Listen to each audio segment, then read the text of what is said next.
May I stay beside you tonight?" The alien princess crept into his bunk. The human ship drifted through the cold darkness of space like a wounded beast seeking shelter. Captain Jake Murphy had given the order to take on refugees from the destroyed Zelthari homeworld, but he never expected one of them to be royalty. Princess Lyra stood 7 feet tall with silver skin that seemed to glow under the ship's dim lights. Her eyes were large and violet like twin stars in the night. Her people had lost everything when the Vorthan Empire burned their world to ash. Now she lived in the cargo bay with 30 other survivors, wearing simple human clothes that barely fit her tall frame. The human crew treated all refugees with respect, but Lyra noticed how they looked at her differently. She was not just another survivor. She was the last of royal blood from a civilization that once ruled 12 star systems. Yet here she slept on metal floors and ate from ration packs like everyone else. Jake found her in the observation deck one night staring out at the stars. Her reflection in the glass looked sad and lost. He had been avoiding her since she came aboard.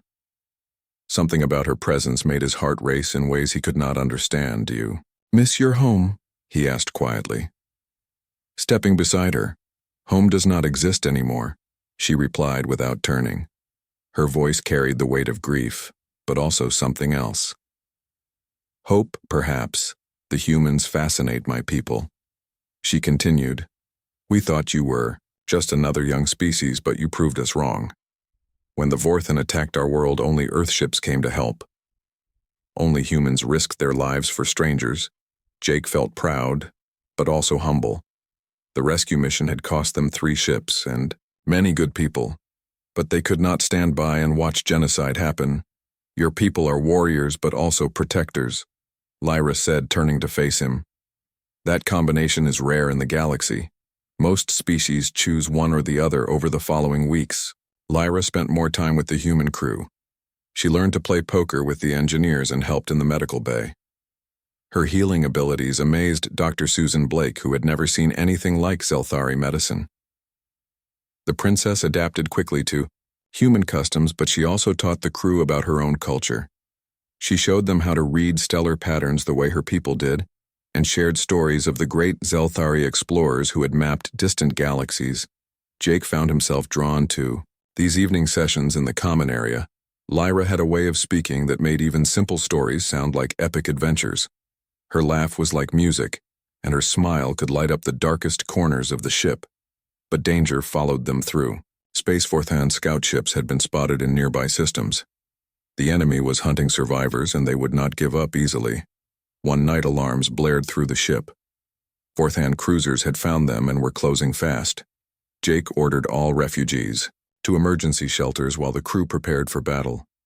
The battle was fierce and desperate. The human ship was fast but outnumbered.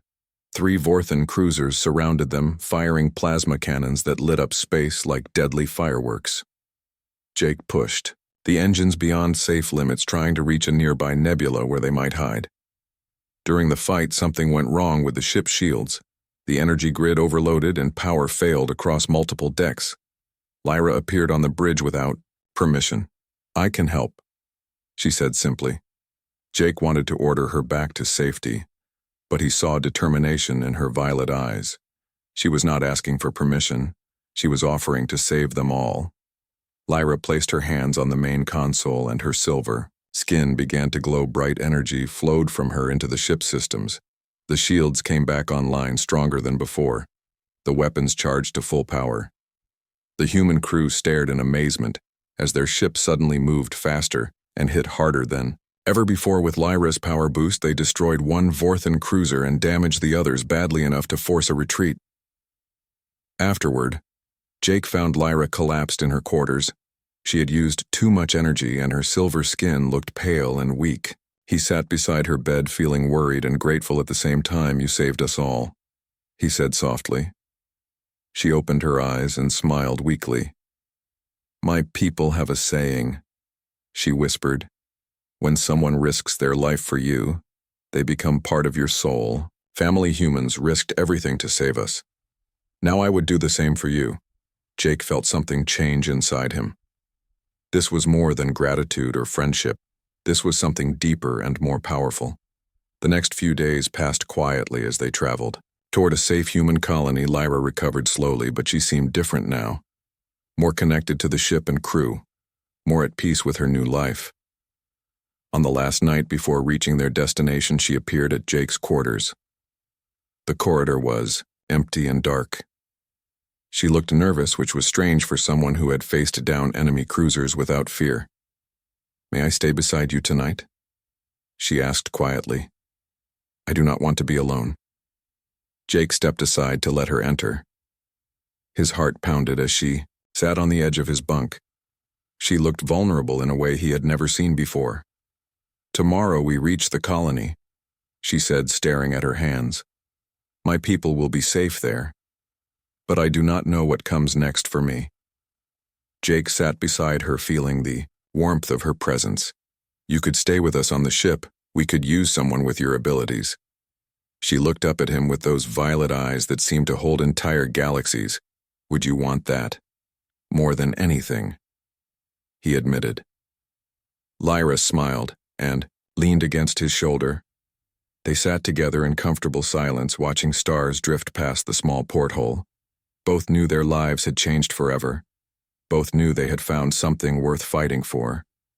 The galaxy was vast and dangerous, but they would face it together. Human and Zeltari united by bonds stronger than any empire could break. As she finally fell asleep beside him, Jake realized that sometimes the most important discoveries happen not in distant stars, but in the quiet moments between heartbeats when two souls recognize each other across the darkness of space. The ship continued its journey, carrying hopes and dreams toward a future that suddenly seemed bright with possibility.